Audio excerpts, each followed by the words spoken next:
Hello, BookTube, and welcome back to Framed, a BookTube event concentrating on art. Read a book about art, go and look at some art, and maybe, with any luck, take your camera along to show us some of it, or even make some art of your own. I've been away from BookTube events for a little bit. I am back now, and I celebrated um, this weekend by rereading an old chestnut that I loved it the last time I read it, but I was poo-pooing it the whole time. This time I didn't bother to poo-poo it. I just loved it the whole time. It's this. It's from a century ago. It's Leonardo the Florentine by Rachel Anand Taylor. I found this picture on Google because I'm too lazy to get up and actually find these things. This thing crops up at the Brattle Bookshop quite often. And it's a big, fat book about Leonardo da Vinci, which, when you're dealing with any event that is called Framed and that is about art, Leonardo is going to be the biggest and easiest target, I think, of them all. Not only because he painted the most famous painting in the world, the Mona Lisa, but also because the more you know about him, even if you know a very little bit, the more you know that he was all kinds of artists. There was almost no kind of art that he didn't do, and that he didn't excel at. That's no small thing. I mean, maybe he shares that distinction with his great Renaissance rival, Michelangelo. But there's something about Leonardo that Michelangelo was a grind, and also a horrible person, and a hypocrite, and intentionally very mysterious about himself. He largely had to be, for a lot of reasons. Whereas Leonardo somehow had this penumbra of exceptionalism around him. If Michelangelo was, for instance, at any point covertly worried about being hauled before the authorities for homosexuality, which was a capital crime,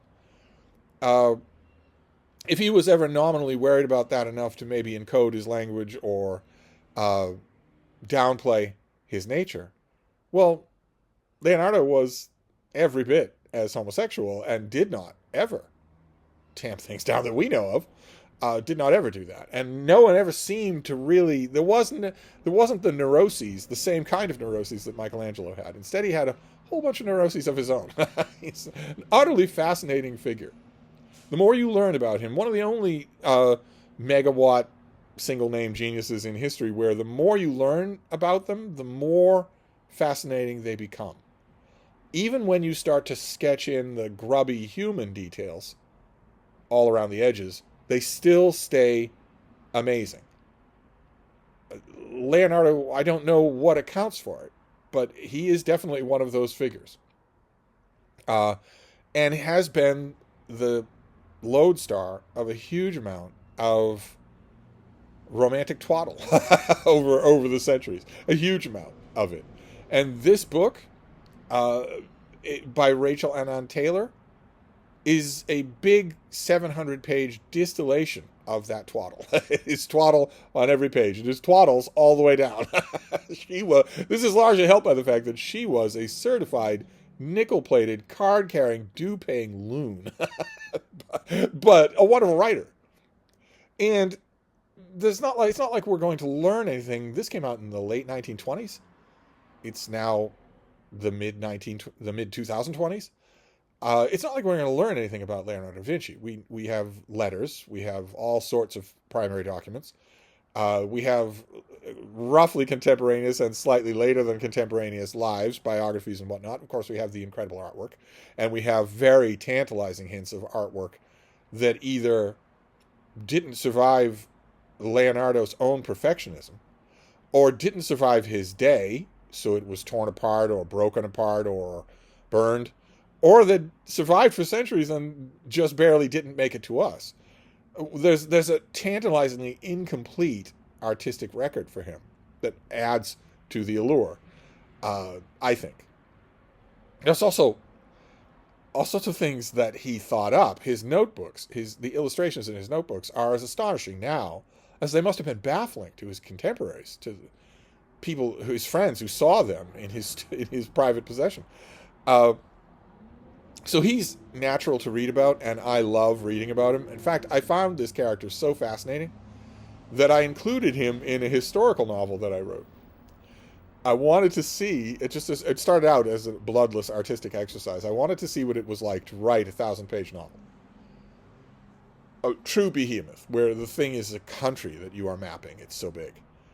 So I wrote a novel, a historical novel called 1515. The title of the book is the year in which the events take place. It takes place over the course of 1 year, in which a handful of historical characters at the very first day of the year in 1515 are all simultaneously attacked by a black-garbed, almost ninja-like assassin attempting to kill them. A whole bunch, all of my major characters are attacked on the first day of 1515 in the same way. And they're all historical characters, and a couple of them simply defeat this black-garbed man who climbs over the garden wall or up a secret staircase or what. They simply beat them in combat. And a couple of my other figures use whatever tools are to hand to defeat their assailants. Only one dies, and that is the focal point of the whole book, and that death, of course, diverts from history. The person who dies at the hands of his assassin, Aldus Manutius, did not die that way. I'm throwing that wrench into the historical record in order to have these figures try to figure out what's going on, and eventually come to the greatest Justice League team up of them all. But in Leonardo's case, Leonardo was when he was, for most of his adult life, he was a tremendously strong man physically, and he usually had the attendance of one very comely young man, always, but lots of others too. His studio, he almost never slept alone. I mean, in other rooms. I mean, it was almost always attended in one way or another. And I knew that, and I thought that would be a little anticlimactic. So when his assailant is attacking him in his workroom, because of course Leonardo's sleep habits were irregular to the point of being non-existent, when he is attacked in his workroom, he puts a table between himself and his would-be attacker, and is trying to ask him questions. He's trying to analyze the situation. What is going on here? Who are you? How did you get past the people in the outer chamber? Why are you intending to kill me? What will that feel like? What will that be like if I exsanguinate? What will that feel like? And the assassin, of course, is silent and is just trying to figure out how to get at him. And at one point thinks maybe a feint across the work table is the right way to scare this guy into running out into the open so that I have a clear shot at him. And when he feints across the table, an artificial mechanical hand grabs onto him because Leonardo was toying around with creating movable android parts. I couldn't resist the allure. Most people have not been able to resist the allure, which is why there have been so many books about this figure. This is as close as you get to historical fiction. This is very much, there were a handful, not a handful, there was a movement, a literary biographical movement at the time when this book came out that very much wanted to blur the boundaries between fiction and nonfiction. They very much wanted to come out with hyper-dramatic biographies. There was very much a movement along those lines. Of course, that movement pleases Steve to no end. I think that a lot of nonfiction shoots itself in the foot. It causes its own exile by writing itself, allowing its subjects to be written about without any life.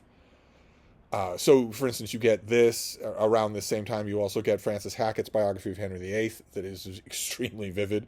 And I don't believe that Taylor is inaccurate any more than I believe that Hackett is. The thing is, the point I was trying to make is that we're not going to get any more records of Leonardo da Vinci.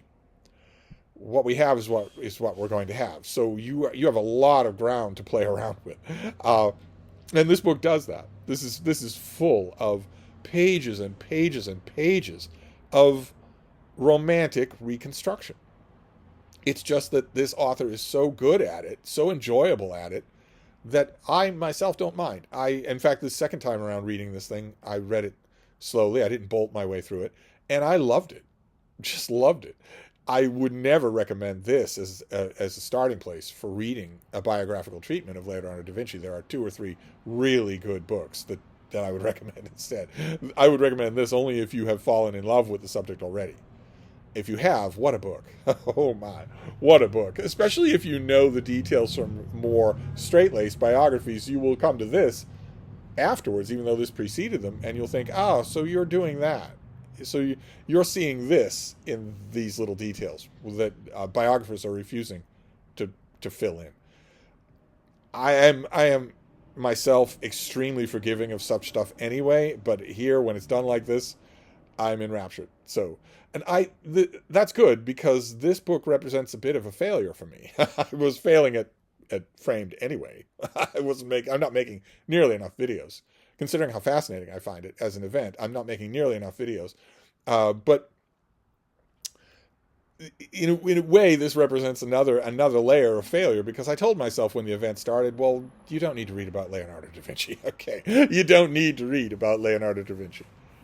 An event about art. What's the first name that anybody's going to think of? You don't need to do that. Read about a whole bunch of other stuff. You don't need to read about Da Vinci, and you don't need to read about Sir Edwin Landseer. You don't need to read about Auguste St. Gaudens. You don't need to read about John Singer Sargent. You can let's branch out a bit for Framed, and here I am rereading a favorite woolly old chestnut about Leonardo da Vinci. But I got to get back into the event somehow. So I thought I would do this way. So I will wrap this up for now and try to remember my original vow to explore, to be a little bit, look outside my normal circles for tonight's reading. I'm hoping that tonight's reading, but certainly this week. But anyway, I'll wrap this up for now, but I'll be back. Thank you, BookTube.